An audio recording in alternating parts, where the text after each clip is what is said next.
Me incomoda muito quando eu vejo birras que poderiam ter sido evitadas. Por que que as mãe-boletas não sofrem mais com as birras evitáveis? Estão muito atentas porque elas sabem que tem coisas que não dá para adiar, que tem necessidades que a gente não pode empurrar com a barriga e deixar para cuidar lá na frente. Então esse checklist tá o tempo todo ali. Começou a ficar espinha, o que que tá rolando aqui? O que que tá faltando? O que que a gente precisa atender? O que que a gente precisa olhar? Elas estão atentas a essas 5 necessidades. Criança ficou espinhenta, ela já sabe que não tem adiar, é parar, é ir lá para a 5ª necessidade, afofar, organizar e organizar depois o que essa criança precisa, para que isso não vá enchendo esse copinho até que ele transborde, porque esse copinho ele vai se encher durante o dia, só que a gente pode ir esvaziando. Então a criança vai ter tensões, não tem como escapar disso, só que a gente pode ir gerenciando essas tensões, ajudando a criança a ir se autorregulando no pequeno, quando isso ainda é simples de organizar, porque quando a gente passa do ponto, chega um momento que não dá mais para evitar. De um tanto para frente, não tem mais como evitar a birra.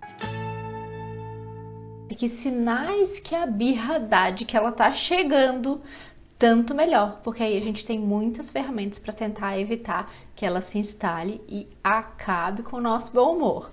Como a gente descobre que a birra tá chegando? E aí, algumas maneiras que a gente tem para tentar frear esse processo.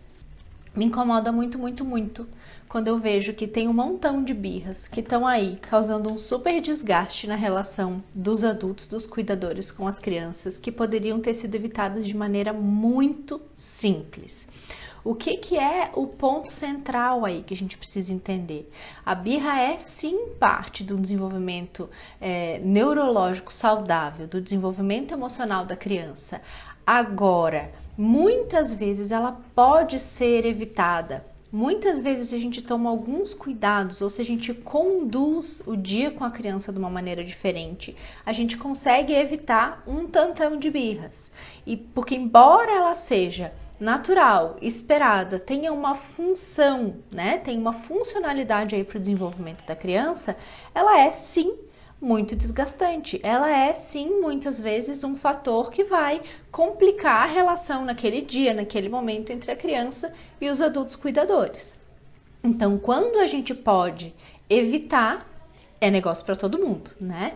Então é importante que a gente entenda e perceba os sinais de que isso está chegando, porque não é do nada. E isso é uma coisa super importante. Do nada veio uma birra. Do nada ele começou a espernear, né? Então quais são os sinais de que a birra tá vindo? Porque não é do nada. Do nada, nada vem. A birra, ela é a gota que transbordou o copo. A birra vem sendo construída, esse momento ele vem sendo construído ao longo do dia da criança. Então, ao longo do dia, essa criança vai acumulando tensões, essa criança vai precisando se autorregular com dificuldade muitas vezes, né? Porque às vezes ela não tem todos os recursos que ela precisa. E chega um momento que esse corpinho, que esse organismo diz assim, ó, agora deu. Não dá mais para mim. Preciso resetar esse sistema. E aí a birra acontece, né? Então, a criança dá sinais muito claros disso, que isso está acontecendo, está chegando, né? Que a birra está ali, tem cheirinho de birra no ar. Como que eu sei que tem cheirinho de birra no ar? É uma criança que eu brinco no consultório quando eu preciso explicar isso para os pais, é uma criança que vai ficando espinhenta. Sabe quando a criança está espinhenta? Que nada tá bom, que ela tá procurando encrenca, que ela tá intolerante, que ela não tá conseguindo se concentrar nas atividades mesmo as que ela gosta, que ela não tá conseguindo aceitar um carinho, um afago com receptividade. Ela vai dando sinais de que ela tá assim, chegando no topo, assim, que esse copo tá enchendo, eu não tô dando conta dessa situação. Então ela vai sinalizando. É aquela criança que a gente vê, ela tá na hora da fome, eu começo a oferecer as coisas que eu tenho em casa e ela não quer nada. Ela tá ali, cansou daquela brincadeira, eu vejo que ela tá entediada porque ela fica pipocando de uma brincadeira para outra, mas ela já não consegue mais se envolver na atividade. Então são sinais de que os tanquinhos estão ali, ó, no limite da reserva, que essa criança está chegando ali naquele limiar onde o carro vai dar pane, né? Porque a gente já fez esse paralelo aqui, eu acho que ele ilustra super bem, né? A gente tem lá as 5 necessidades básicas das crianças, como se fossem 5 tanquinhos de gasolina, né, de um carro. E essa criança ela vai gerenciando esses estoques ao longo do dia, né? Isso vai acontecendo de uma maneira muito dinâmica. Uma necessidade vem para frente de cena, quando ela se satisfaz, vai para fundo, ela encheu esse tanquinho, tem um outro tanquinho que aparece que está vazio e ela precisa encher, né? E aí chega um momento que esse carro tá na reserva, mas ele continua andando, mas ele já não tá com a mesma performance, né? Porque ele tá precisando de abastecimento. E se a gente passa do limite da reserva, esse carro dá pane, ele para. Ele não consegue mais funcionar. E é isso que é a crise de birra. Esses tanquinhos estão tão desregulados, ou às vezes não todos, mas um ou outro, né? Que essa criança não consegue seguir tocando seu dia, fazendo suas coisinhas. Ela precisa resetar esse sistema, né? Porque ela não dá conta de gerenciar essas tantas necessidades, ou uma necessidade com tanta força que não está conseguindo ser acolhida naquele momento. Então a birra, ela é sempre assim, a pontinha do iceberg, a gota que transborda o copo. Nunca é sobre aquilo daquele momento que foi o que desencadeou a birra. Nunca é sobre o copo, nunca é sobre o brinquedo, a torre do brinquedo que caiu, ou porque ela queria o tênis sem o cadarço. Não é sobre isso. E isso a gente precisa acolher, porque senão a gente entra numa de querer convencer a criança de que não precisa, de que aquilo é uma coisa simples, de que aquilo a gente resolve. E a gente precisa entender que não é sobre aquilo ali, não é sobre aquela situação pontual. A birra tá ali falando de todas as outras tensões que essa criança acumulou no dia, ou de talvez uma necessidade muito grandona que ficou em aberto, né? Não é sobre o cadarço, não é sobre a torre de Lego. E a gente precisa acolher e entender isso para a gente não ficar gastando energia ali tentando resolver uma coisa que não tem resolução, porque não é sobre aquilo, né? É a criança que passou do seu limite, passou daquilo que ela dá conta de gerenciar dentro das suas necessidades, certo? Então, as birras evitáveis são as birras que acontecem quando a gente ignora esses sinais. Então, quando a criança já tá espinhenta e eu tô ali tentando administrar, não, só mais um pouquinho, daqui a pouco ela dorme. Ah, não, só mais um pouquinho que eu preciso terminar isso aqui, daí eu vou lá dar atenção. A gente fica esticando muitas vezes essa flexibilidade da criança para gerenciar aquela situação que para ela já tá na tampa, né? Então, a gente acaba vulnerabilizando a criança por uma desorganização emocional que podia ter sido evitada. Se o meu olhar tivesse afiado, se eu tivesse atento a esses sinais que ela dá, se eu tivesse atento a uma agressividade um pouquinho maior, a uma intolerância, a uma irritabilidade, uma dificuldade de focar nas atividades que ela tem, uma dificuldade de conectar comigo, eu já estaria sentindo cheirinho de birra no ar. E se eu estivesse sentindo cheirinho de birra no ar, muito provavelmente eu teria tido chance de agir para evitar a birra, né? Então, a nossa ferramenta principal, ela é a observação. Porque quando eu tô atenta, quando eu tô ligada no movimento que a criança faz, eu também tô ligada quando ele, opa, tem cheirinho de birra aqui, tá? A coisa tá descambando, né? Mas e aí, tem birras que são inevitáveis? Sim, tem birras que são inevitáveis.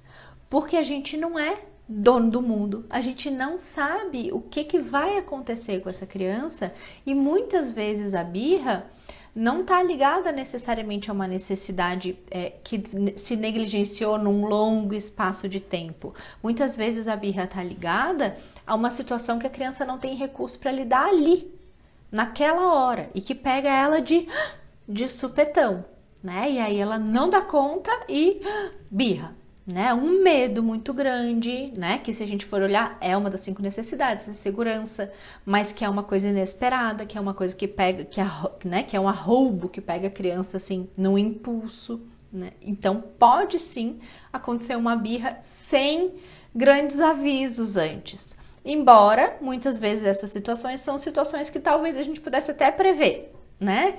Dependendo do que a gente já conhece da criança, dependendo do que a gente sabe que a gente vai encontrar numa situação que a gente vai se colocar, né? Tipo, levei uma criança pequenininha para ver o Papai Noel. e o Papai Noel quis botar ela no colo e ela ficou com muito medo e teve uma crise de birra. Bom, se eu tenho uma criança pequena, que eu sei que é uma criança sensível, que se assusta com facilidade, que nunca foi ver o Papai Noel, ou que já viu o Papai Noel e já demonstrou medo em outras situações, ou que eu sei que meu filho não gosta de aglomeração, então para ir ver o Papai Noel eu sei que vai ter fila, sei que vai ter aglomeração. Então tem algumas coisas que, ainda que sejam nesse supetão, nesse inesperado, se a gente tá atento, ainda dá talvez algumas coisas pra gente tentar se organizar para minimizar o impacto, né? Mas nem toda birra é evitável. Eventualmente vai acontecer uma situação que a gente não tem controle, que a criança não tem controle e que vai pegá-la, né, de susto, vai puxar o tapetinho dela. E aí a birra vem como essa possibilidade de se reorganizar, essa possibilidade de se sentir centradinho de novo. Porque lembrem, esse é um dos papéis fundamentais da birra. É uma maneira que esse organismo tem de se liberar dessas tensões e se recentrar para seguir o dia, tá? Então, falamos das birras evitáveis, falamos das birras que não podemos evitar. E aí tem alguns pontos de observação que a gente aprende lá no curso, que as mãe-boletas já aprenderam, que a gente tem que ficar ligada, que é o nosso checklist, para que a gente não escorregue e não acabe vulnerabilizando a criança para uma birra evitável, né? Que são as 5 necessidades básicas das crianças. Então, a gente sabe que tem essas 5 necessidades básicas, que não são as únicas, mas que a grande maioria das outras que não estão listadas aqui estão de alguma maneira relacionadas a essas, né? Que são alimentação e eliminação, então comidinha, xixi, cocô, como eu costumo brincar, sono ou descanso, entretenimento, segurança e afeto. Para evitar as birras, eu tenho que estar com essas 5 necessidades básicas, não tatuadas na testa, porque eu não conseguiria ler, tatuadas no braço, talvez. O tempo todo, elas têm que ser o meu pano de fundo.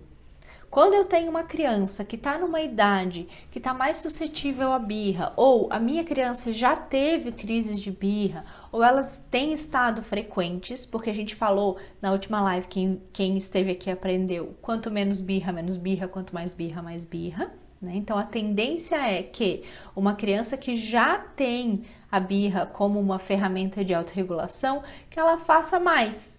Né? E a criança que não faz, que não comece a fazer. Né? É meio uma retroalimentação aí.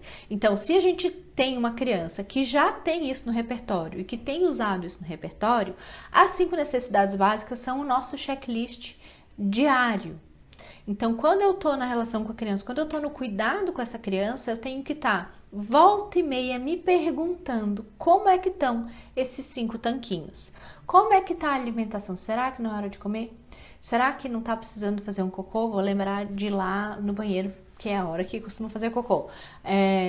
Será que não está precisando descansar? Agitou horrores, foi na piscina, tá cansadão e segue agitando aqui. Será que não precisa uma atividade mais tranquilinha para dar uma regulada?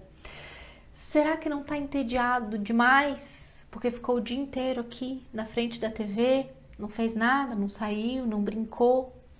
Será que não tá inseguro porque hoje de manhã ficou com a tia, que não é a tia que ele fica normalmente, ficou num lugar que não é o lugar que ele fica usualmente, e a gente comeu fora de casa, que a gente não costuma fazer, ele tá fora da rotina, pode estar se sentindo inseguro? Ou, será que faltou afofamento? Será que não é a hora de dar um reforço de dose de afofamento para encher esse tanquinho do afeto?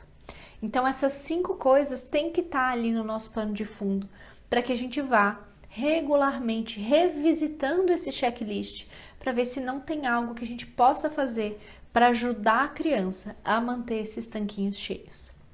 A gente também já falou que essas necessidades nunca vão estar todas 100%, né? Que essa é uma regulação que é dinâmica, fluida durante o dia, vai baixando o tanquinho, enchendo o tanquinho, baixando o tanquinho, enchendo o tanquinho, é assim que funciona, né? Então não existe esse 100% de todos, mas que esse tanquinho que vai baixando e que eu vou precisar encher, ele não pode passar da reserva. Porque se ele passa da reserva e eu não vi, ele vira uma birra.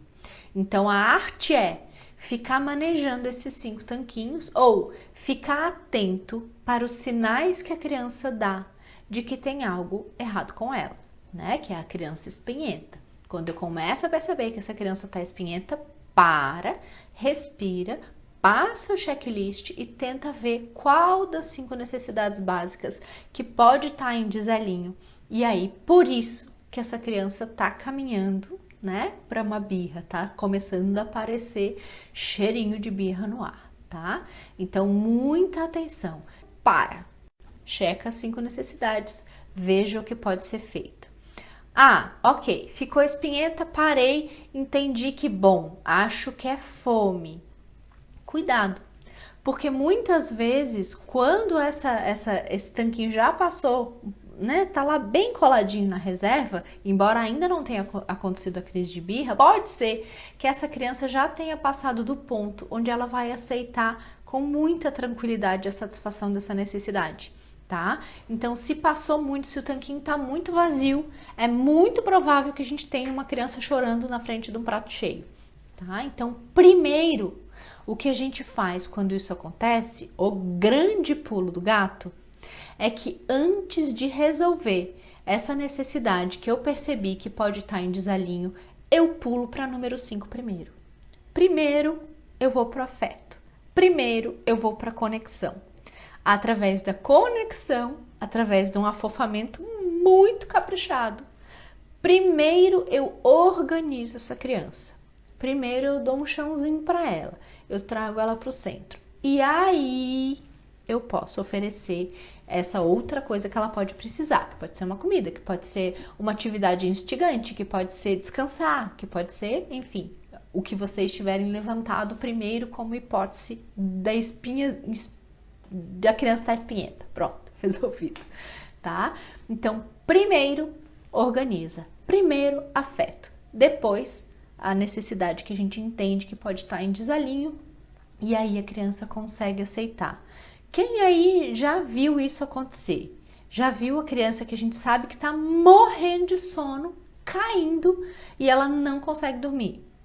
Ou que está enlouquecida de fome e está ali chorando na frente do prato? Quem já viu, manda um coraçãozinho aqui no chat. Porque é um classicão, assim. Eu vejo acontecer demais. Porque a gente perdeu o ponto, né? A gente ignorou. E aí, tô usando essa palavra, ignorou bem, né? Estrita, assim. Ignorou, não viu, né? Não é um julgamento. A gente não viu, passou batido essa necessidade. E isso pode acontecer. E isso vai acontecer. Muitas vezes por dia. Eu sempre lembro de uma vez que o meu filho tinha 7 meses. A gente foi para passar o carnaval numa casa de praia junto com os meus sogros. Então, assim, a gente acordou de manhã, fez mala, toda aquela função, assim, e saímos de casa e ele ainda mamava bastante, mas já comia também. E eu dei mamar para ele e nós fomos. E aí, quando a gente chegou numa casa que ele não conhecia e foi aquele furdunço, encontramos meus sogros e guarda coisa e organiza coisa, ele não quis comer a frutinha ali do meio da manhã, não quis. E botei para mamar e ele deu uma mamadinha renga e não quis mais também. E aí eu pensei, bom, ele não tá com fome. E o dia seguiu meio atribulado e ele ali, e ele foi ficando muito espinhento, assim, ele só chorava. Ele queria colo, e aí que tava no colo reclamava que queria ir pro chão, ia pro chão reclamava que queria ir pro colo, e assim foi. E aí chegou na hora do almoço, a gente arrumou uma comidinha lá pra ele, e ele, de novo, não quis comer. Dei 2 colheradinhas, esse menino não tá com fome. Mamar, uma mamadinha lá, renga, não quis comer. Eu disse, bom, não tá com fome, vamos lá, vamos seguir o dia. Mas ele tava muito, assim, querido, incomodado. A gente via que ele tava muito incomodado. E aí, nesse período de manhã, como a gente tava se organizando e tal, ele ficou, sabe aquela coisa pulando de colo em colo? Vem aqui um pouquinho, eu vou fazer tal coisa, entrega pro outro, entrega pro outro. Então, ele tava fora da rotina dele, num lugar que ele não conhecia, com cuidadores que, embora ele já conhecesse, não eram os cuidadores de referência dele, numa rotina completamente diferente, né? Com cheiro diferente, luminosidade diferente, tudo diferente, né? E aí, à tarde, assim, depois da gente almoçar e tal, eu consegui parar, deitar com ele na rede, só nós dois. E aí ele deitou, assim, eu lembro que ele nem quis mamar, deitou no meu peito e tal, e tirou um soninho. E quando ele acordou, Aí ele acordou e deu aquela mamada caprichada, aquela de estralar a bochechinha, assim, caprichadíssima. E aí eu pensei, nossa, não vai nem querer lanchar, né? Mas bom, falei, vou dar. E comeu mais 2 bananas e meia maçã. O que aconteceu? Esse bebê tinha fome. Esse bebê tinha muita fome. Só que ele também estava com os outros tanquinhos muito na reserva. Então ele não conseguiu se organizar para comer. Ele só conseguiu comer, ele só conseguiu suprir essa necessidade depois que ele conseguiu se organizar. Depois que ele deitou comigo, afofou, ficou lá, se centrou, dormiu, cochilou. Bom, tá, aqui tô seguro, aqui no peito da minha mãe, isso eu conheço. Aí ele pôde se organizar para comer. E isso acontece com muita frequência, porque a gente vai, e não é por mal, óbvio, né? Sobrepondo, às vezes, tensões e situações que deixam a criança insegura ou fora da sua rotina, e isso vai desencadear lá na frente, numa birra. Só que muitas vezes a gente não consegue fazer esse voltar a fita. Lembra, quem é cringe vai lembrar que a gente tinha que rebobinar a fita para devolver lá na locadora, né? Então, às vezes a gente não consegue fazer esse rebobinar e traçar esse caminho de volta para entender, tá, então foi isso, assim, que aconteceu isso, aquilo outro, por isso que aconteceu essa birra, né? Então, é super importante que a gente esteja atento a esses sinais que essa criança vai dando e que eu vá organizando à medida que eles vão surgindo, não deixa para depois, não empurra com a barriga, porque às vezes parece, vai passar, não vai passar, tá? Não vai passar. A gente precisa parar e ajudar a criança a se reorganizar, para que daí a gente possa evitar uma birra que poderia ser evitada, né? Porque a gente já tem as que não dá para evitar, então vamos ficar só com essas. Fica melhor, fica mais simples para todo mundo, tá? E isso é uma das coisas que a gente ensina tintim por tintim lá no curso, no Educando com Limites com Afeto. Por que as mãe-boletas não sofrem mais com as birras evitáveis? Porque elas estão com isso ali, no fundo, no pano de fundo. Elas estão atentas a essas 5 necessidades. Criança ficou espinhenta, ela já sabe que não tem a adiar. É parar e atender. É ir lá para a 5ª necessidade, afofar, organizar e organizar depois o que essa criança precisa, para que isso não vá enchendo esse copinho até que ele transborde, porque esse copinho ele vai se encher durante o dia, né? Só que a gente pode ir esvaziando à medida que ele vai enchendo. Então a criança vai ter tensões, não tem como escapar disso.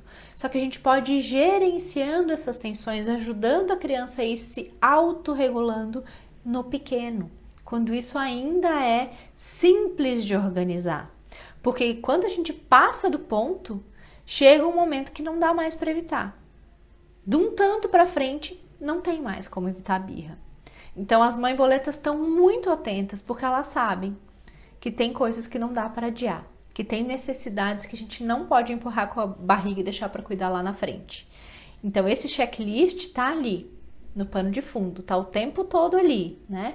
Começou a ficar espinhento, o que tá rolando aqui? O que tá faltando? O que a gente precisa atender? O que a gente precisa olhar? Né? Então, borboleta, hoje aqui a gente falou que as birras são evitáveis sim, a grande maioria delas, né?